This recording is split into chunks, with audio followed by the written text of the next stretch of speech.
Hello students, let us see today what is a pseudo-order reaction. Now previously we have seen that there are reactions which are called as first order reaction, second order reaction, etc. depending upon the sum of the powers of the concentration terms of the reactants in the experimentally determined rate equation for a reaction. Now, then what is pseudo-order reaction? We know that the term pseudo means false. So the reaction will be showing a false order. That is, we expect the reaction to be of a particular order, but then it shows, experimentally it shows a different order. So it's a false order reaction. Okay, so the reaction shows an order different from what is being expected. Now, this particular phenomenon is observed when one or more than one reactant is present in large excess.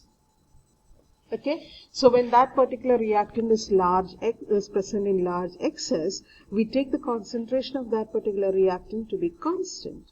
So when you vary the concentration of that reactant, the rate is not going to change. Okay, we'll see in detail. Now, one of the commonly seen pseudo-order reaction is a pseudo-first-order reaction. Now, in pseudo-first-order reaction, what is it?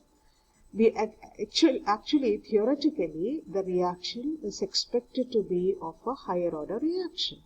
Maybe a second-order reaction or a third-order reaction. But then experimentally, when we do it, we find that the reaction is showing first-order kinetics. That is, the reaction, the rate equation, experimentally determined rate equation shows the presence of only one particular, or the dependence of only one particular reactant.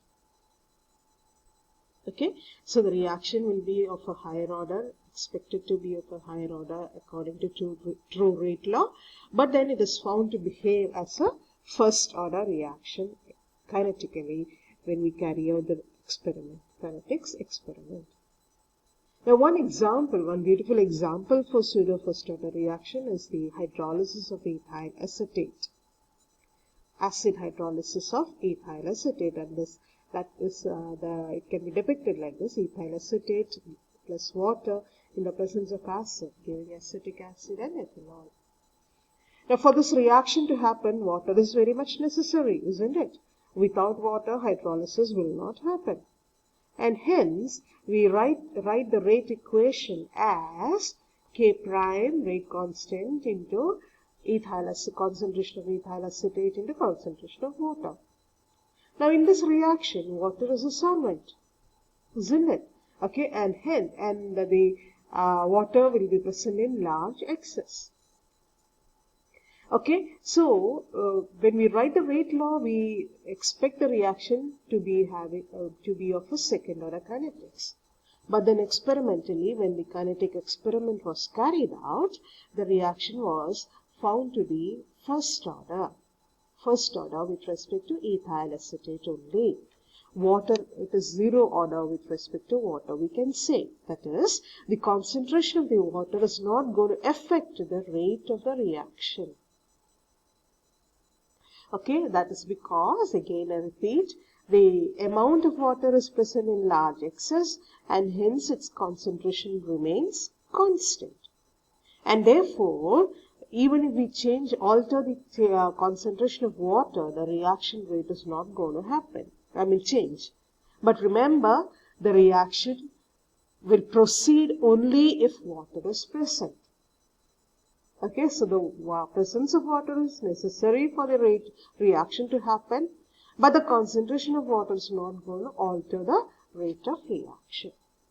Okay, now, so this rate expression, we can rewrite this since the rate is independent on the concentration of water.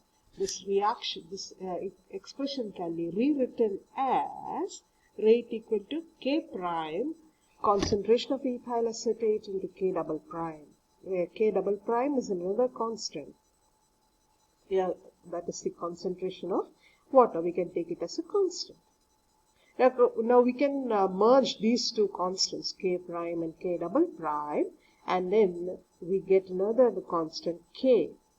So rate is equal to K into concentration of ethyl acetate.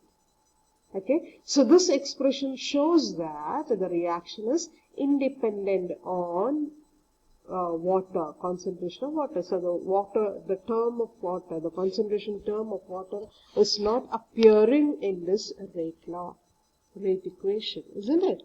Okay, so when we see this rate equation, we feel that the reaction proceeds or only if within the presence of or the reaction will proceed only if ethyl acetate is present. But if the reaction has to happen, water is very much necessary. If water is absent, the reaction will not happen.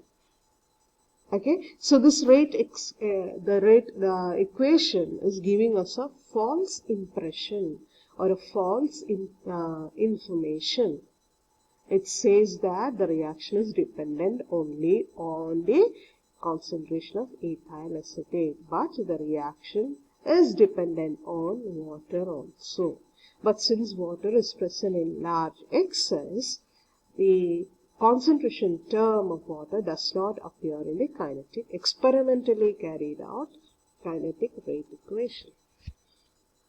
Okay, hence this reaction is of a pseudo first order reaction.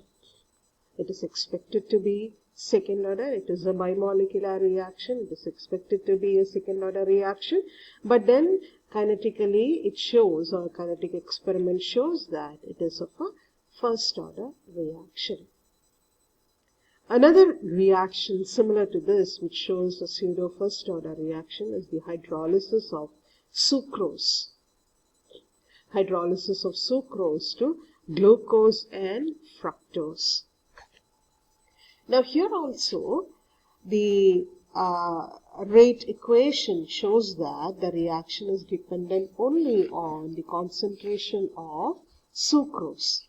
It does not depend on the concentration of water. Now here also water is present in large excess, and so its concentration can be taken practically as equal to as constant. So that if you write the rate equation, rate will be equal to K into concentration of C12H22O11. Okay, so effectively it shows that, kinetic experiment shows that the reaction is dependent only on, or the rate of the reaction is dependent only on the concentration of sucrose and not on the concentration of water. But remember, to carry out the hydrolysis of sucrose, we need water. Water is very much necessary to carry out the reaction, because if water is not present, the hydrolysis step will not occur. But since water is a solvent here, you take the aqueous solution of sucrose. Since water is solvent here, its concentration is present in large excess, and the change in concentration of water is not going to alter. The concentration is considered to be constant. Okay, so these are the two examples of pseudo first order reactions. You have many more examples, not only of pseudo first order reaction, you have examples for pseudo second order, third order, etc. You can go through the literature and you will find a lot of examples. Okay, hope this is clear to you, or the concept of pseudo order reaction is clear to you. If you have any more clarifications to be done regarding pseudo order reaction, please feel free to ask me. Alright? Okay then. Thank you.